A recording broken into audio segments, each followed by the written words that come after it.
Picture this. It's the middle of the month. You and your partner both just got paid. $10,000 lands in your account. 10 grand. You've got the decent house in a good school district, 2 reliable cars in the driveway, maybe even a vacation planned this year. On paper, you're doing great. But then you check the budget, and you're already $900 in the hole before the credit card statement even hits. Groceries ran higher than expected, the car insurance renewal snuck up on you, that quick Amazon order for the kids somehow became $400. You look at each other and say the exact same thing you said last month. How are we still this tight when we make this much money? If that just made you think, that's literally me right now, you're not bad with money, you're not lazy, you're not failing, you're stuck in the 2-income trap. And today I'm going to show you exactly why $10,000 a month isn't enough and how to finally break free. My name's Amanda, and I spend way too much time thinking about the 2-income trap. If you're someone who works hard, brings in a solid combined income with your partner, but still feels like you're barely keeping your head above water every single month, make sure to hit the subscribe button right now and give this video a thumbs up if it helps you out. I promise, by the end, you're going to see your finances in a completely different way.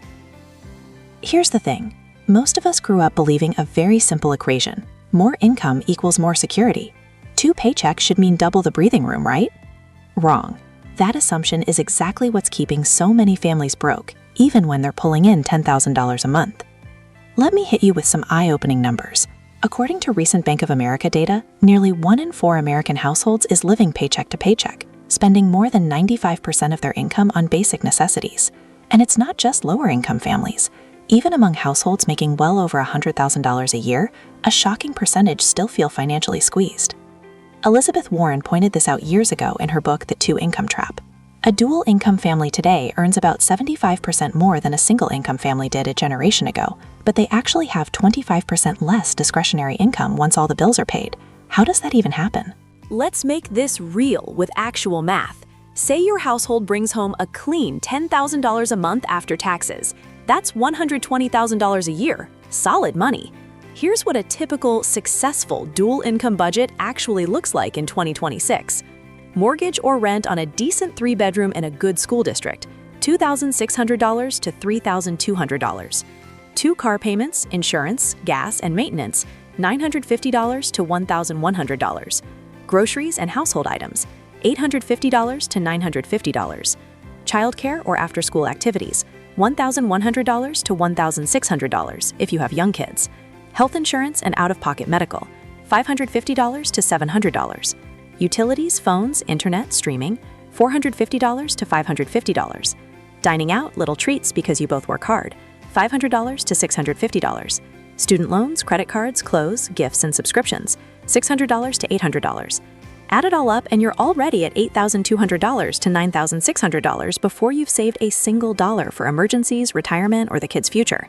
That leftover $400 to $1,800, it disappears the moment the fridge breaks, the kid needs braces, or you decide you deserve a nicer vacation because you're both grinding so hard. Here's what most people don't realize. The second income didn't give you more freedom. It simply gave the bank, the car dealer, the school system, and every retailer permission to charge you more. This isn't just about math, it's about psychology too. When you have 2 incomes coming in, your brain does this sneaky thing called hedonic adaptation. You very quickly get used to the nicer lifestyle. The bigger house starts to feel normal. The 2 newer cars feel necessary. The extracurriculars for the kids feel like what good parents do. You stop seeing them as luxuries and they become your new baseline. And society makes it worse. Your neighbors both work, your coworkers both work. Social media shows everyone's perfect vacations and kitchen remodels. So you match it. It's not greed. It's the natural human fear of falling behind. Look, I get it. You both worked hard for those raises and promotions. It feels unfair to still feel squeezed every month. But here's where it gets really interesting. The 2-income setup actually makes you more vulnerable, not less. Think about it like this. Back when most families ran on 1 income, their fixed costs were lower. If the breadwinner lost their job, they could cut back dramatically and still survive. Today, both of you need to keep those high-paying jobs just to cover the mortgage on the house you bought because you had 2 incomes. 1 layoff, 1 serious medical issue, or 1 burnout, and the whole thing can collapse fast. That's why bankruptcy rates for dual-income families are actually higher now than they were for single-income families a generation ago.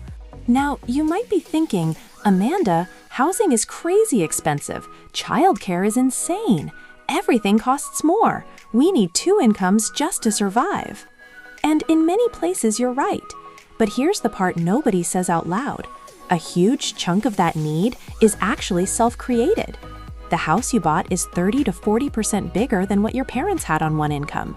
The cars are newer and loaded with extras. The kids have more activities than any child in the 90s ever had. The lifestyle creep happened so slowly you didn't even notice it. This is where it gets really interesting. The trap isn't that you're bad with money.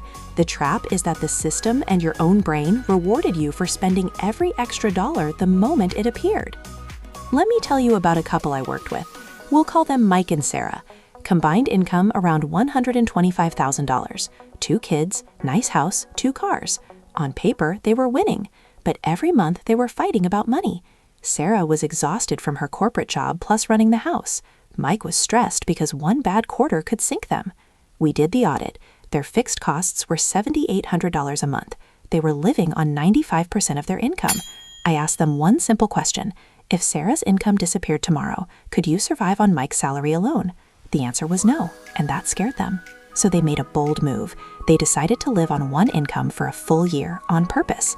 They downsized the cars, moved to a slightly smaller house with a lower payment, cut some extracurriculars that weren't actually making the kids happier, and started cooking at home more. Within 9 months, they had a 6-month emergency fund and were investing $2,500 a month. Sarah even reduced her hours and finally felt like a human being again. Their marriage got better, their kids were fine, actually happier with less stressed out parents. They broke the trap. So how do you do the same thing? Here are the exact steps I want you to take this week. First, run the one income stress test. Take your combined monthly take-home pay, subtract one entire paycheck. Now look at your current budget and ask, could we survive on what's left? Be brutally honest. Whatever shortfall you find shows you exactly how deep in the trap you are. Second, do a 30-day zero-based audit. Track every single dollar that leaves your account this month. At the end, split everything into 2 categories, fixed necessity versus lifestyle. You will be shocked how much lifestyle you've normalized. Third, commit to the second income is sacred rule. From now on, treat the lower earner's entire paycheck as untouchable. Send it straight to savings, debt payoff, or investments. Live only on the higher earner's income. This one rule has changed more families than any fancy budget app ever has.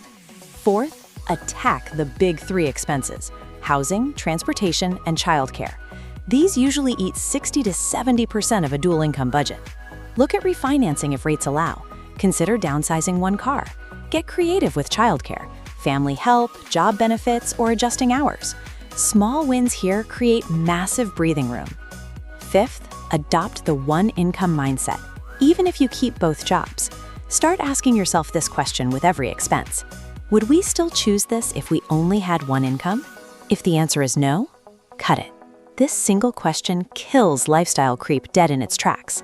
I know this might feel heavy. Nobody wants to hear that their version of success might actually be a trap. But here's the good news. Once you see the trap, you can walk right out of it. You don't have to keep living like this. You can finally have the money, the time, and the peace of mind that $10,000 a month should be giving you. You deserve options. You deserve to not panic when the car needs repairs. You deserve to know that if one of you wants to quit a draining job, take a more fulfilling but lower paying role, or even stay home with the kids for a season, the numbers will still work. That freedom is possible, but it doesn't come from earning more money. It comes from spending less than you make on purpose and protecting the gap you create. So here's what I want you to do right now. Drop a comment with the word trap if this hit home for you, and tell me the single biggest expense that's eating up your dual income right now. I read every single comment. If this video helped you see things clearer, smash that like button, subscribe to the channel, and turn on notifications because we go deep on these real money topics every single week. And share this video with your partner tonight. Have the conversation. You've got this. The trap is real, but so is the way out. I'll see you in the next video.